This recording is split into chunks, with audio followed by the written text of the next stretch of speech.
What's up, YouTube? Today it's gonna be uh, a little shorter video, and I'm just using my tablet today to record on. I'm not gonna use my camera. You know what the problem was, or the problem is, um, whenever I'm using, you notice my newer videos, I have like a little intro, and kind of making them look a little more professional. Um, the problem is when I render the video, I have to render those videos, and I have to tether the my laptop to my pad. I don't mind doing it, but it takes a long time. It takes like 2 hours, for it to render.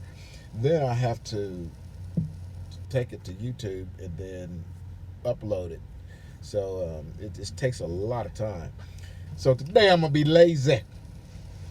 All right, but I'm gonna answer a question, and I've talked about this a little bit. Well, actually, a few times before. So a lot of my older subscribers may be getting some repetitive information. However, um, what we are is a rookie channel, okay, and I I'm here to give out information, and yeah, I don't expect for everybody to go back to the front and start looking at them all, and I try to make my videos based off of the questions that you guys ask, and some of those questions may be repetitive questions because y'all starting at the same thing, and y'all generally have the same uh, questions. However, when I'm answering these questions, I may give some information that I didn't give in the previous video based off of the questions that you guys ask. Okay, the question was dollars. How much do you need to have with you on hand through the process? And that's a good question because a lot of you guys are doing it. I mean, you're sending me the messages, so I know you're getting cranked off, and I'm glad for you. I keep looking over because this guy's gonna back up next to me. That's always a damn. He was backing, and this truck's coming across and didn't see him. But it's always kind of nerving when somebody's backing up next to you. And he's blindsiding in here. But anyways, he's got a lot of room. So the question was, how much money are you gonna need? This is a really, really good question. Now, I want to first say, whenever I answer these questions, I'm gonna base my answer off of my own experience. I went to school in Texas, Corsicana. Okay, and so I'm gonna answer you these questions based off of that.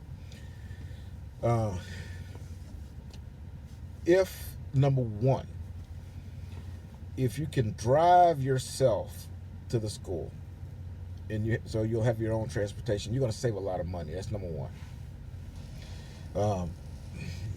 You're going to be able to once you get in the hotel, you can get you some food, put a refrigerator, you can eat stuff that you can prepare yourself, either in the microwave or the microwave. There ain't nothing else in there, but there's a refrigerator so you can put things in. Okay, so let's say you did not drive, you rode the bus. That means you're gonna have to buy food every day. At the hotels, they'll have, somewhat of a breakfast, I guess you can call it. The hotel that we stayed in, man, I wasn't really impressed with the breakfast. I mean, it wasn't much. I mean, some donuts or.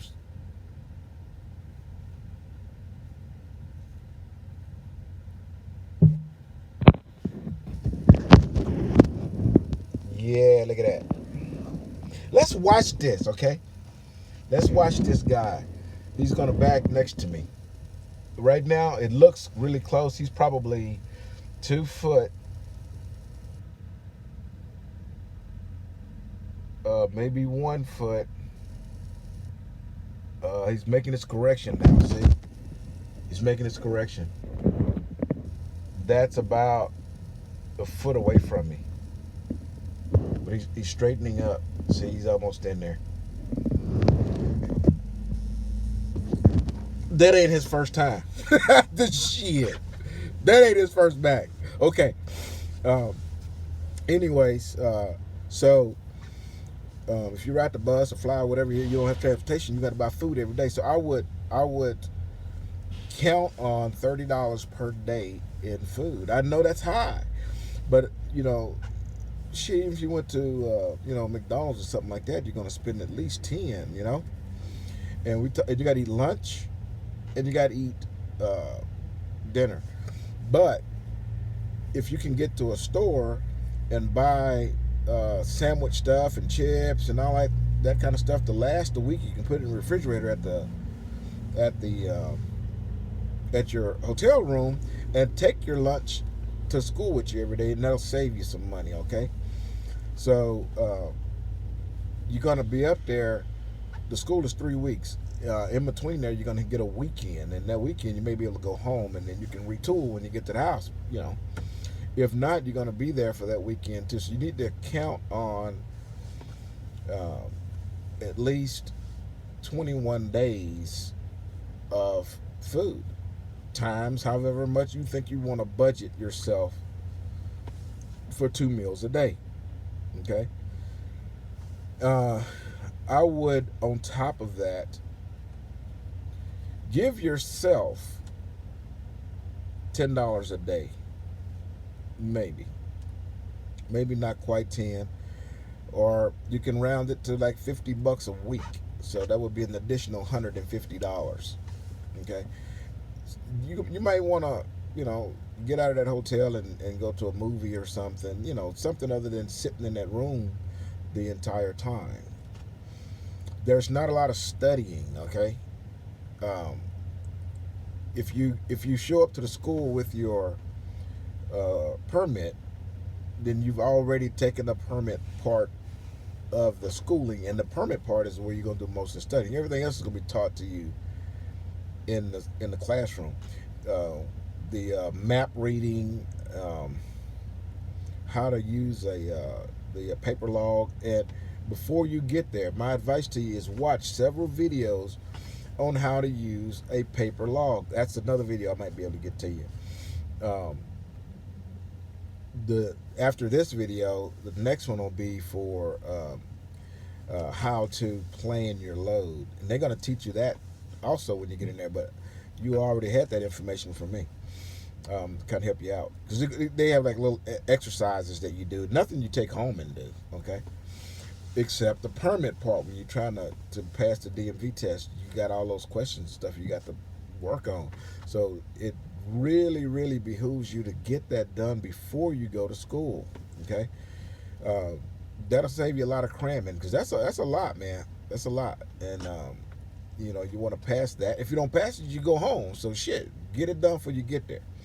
Okay, so you will have a lot of free time once you get done with the school.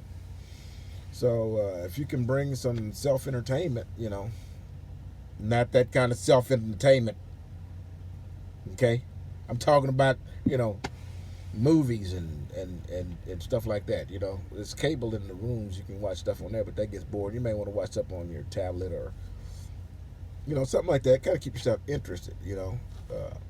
But if you're one of those got to leave and go do things, well, it's going to cost you some extra money there. So you need to budget for that as well.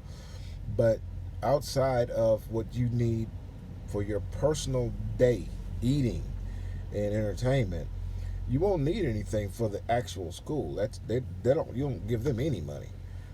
Not while you're in school. You'll pay your student loan back after you're hired and you start driving. Okay.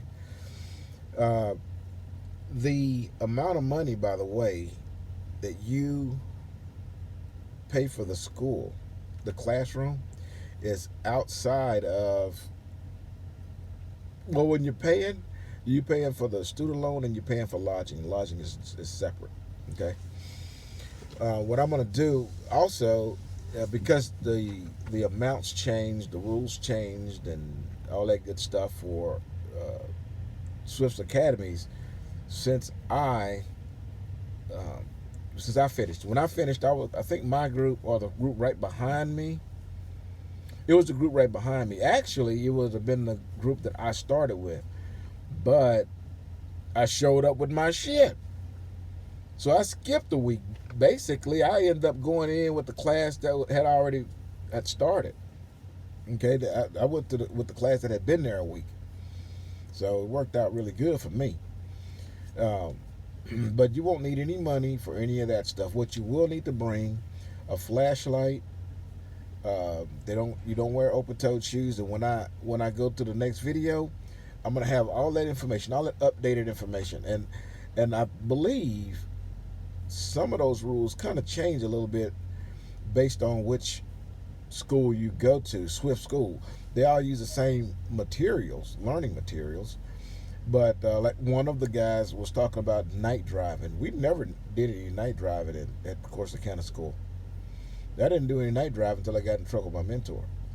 So some experiences will vary, but what you got to pay, what this video is about, that shit's the same.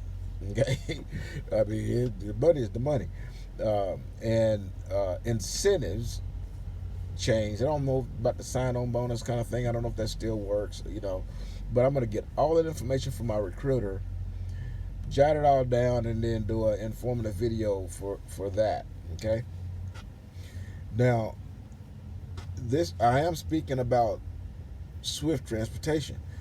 Some of you guys are going to choose to go to other companies, and you know me, I don't give a damn. I want y'all to find out what's best for you. Okay, gather information. If you hadn't heard my rant before about do not call that 1-800 number.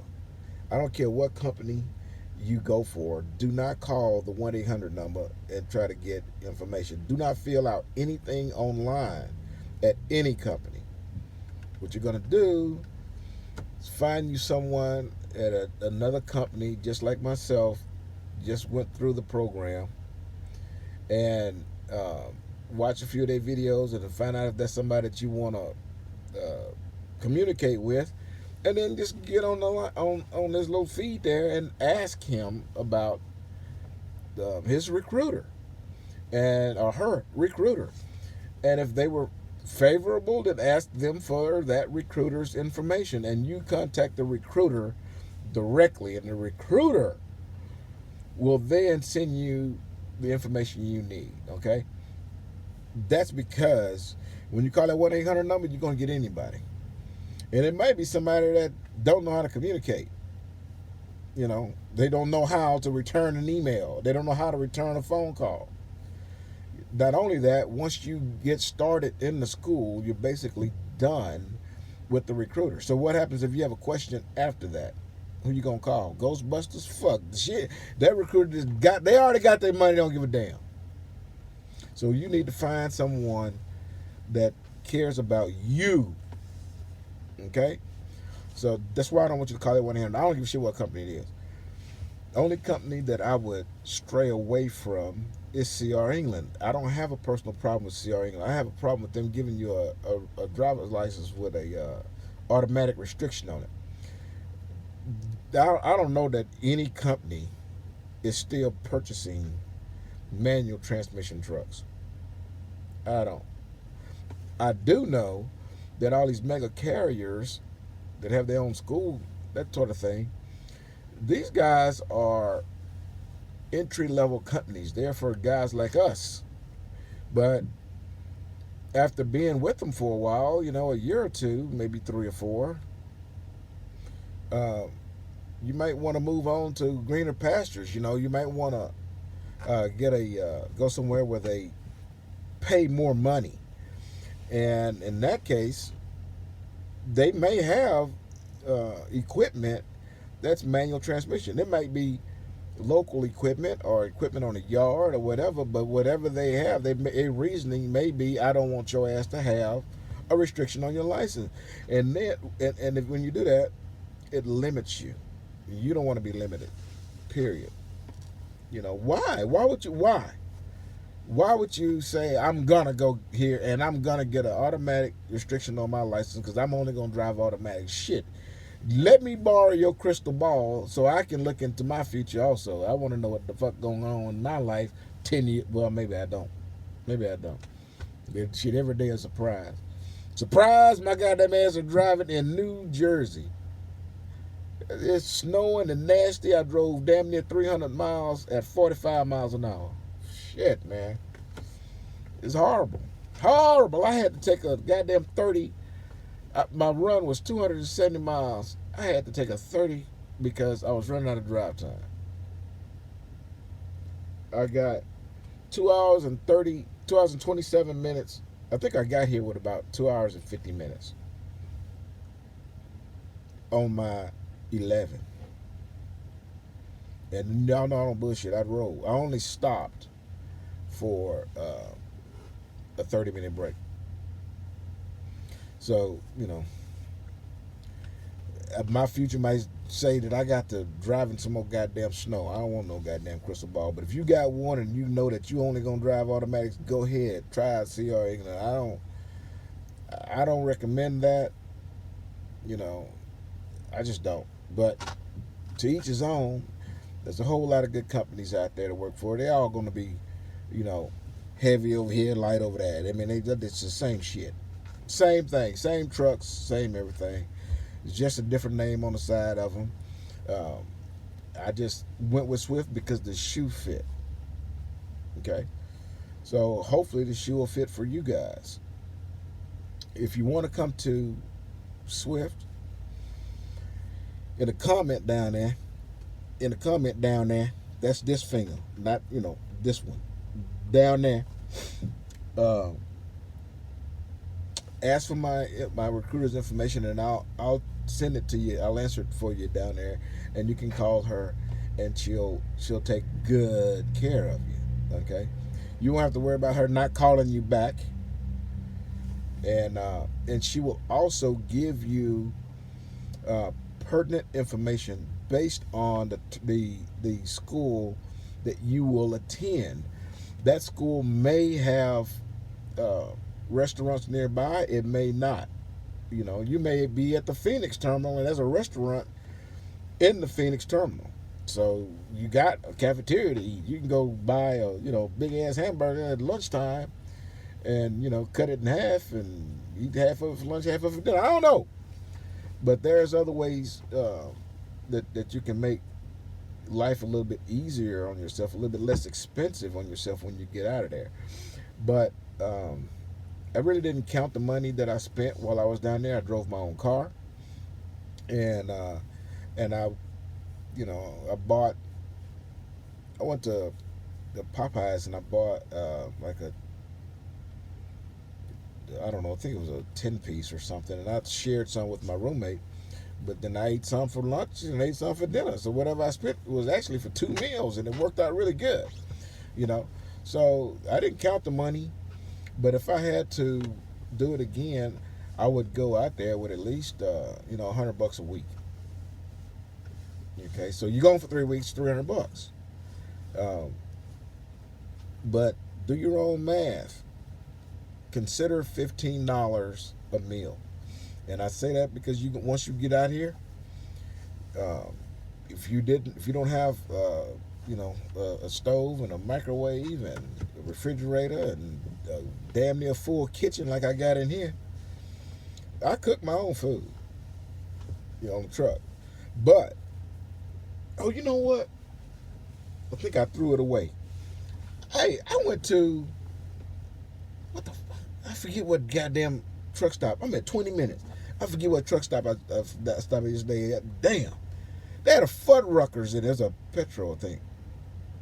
It was a TA. So I went in there. They had a Fuddruckers. I spent $17 and a penny for a damn hamburger. It was an elk burger. I want to try their little elk burger. I don't know. I've shot elk. I've made elk burgers. That one might have been elk asshole or something shit. I don't know, but it wasn't. They didn't taste like, the prime cut of an elk, but it was okay. I thought it was a good burger. It was $17 goddamn good, but on average you're gonna spend about $15 a meal. If you think about it, you eat at a restaurant, unless you go into like McDonald's. You go to McDonald's at these truck stops, and then more than the McDonald's in your neighborhood. Believe that. Believe it, because that's the fact. Okay, but if you get used to spending $15 on a meal, and that's probably what you're gonna spend each meal if you go out to eat when you're in school. Okay, outside of that, you ain't gonna need any money for the actual school, just your personal needs. So you can do the math. I'm gonna let you go because I've had you on here for 20 minutes. Y'all know I like keeping it around 15, but I don't normally get that because my mouth, I start rattling and shit. Okay, but I hope I gave you the information you was looking for. Okay, back to the boop. Boop.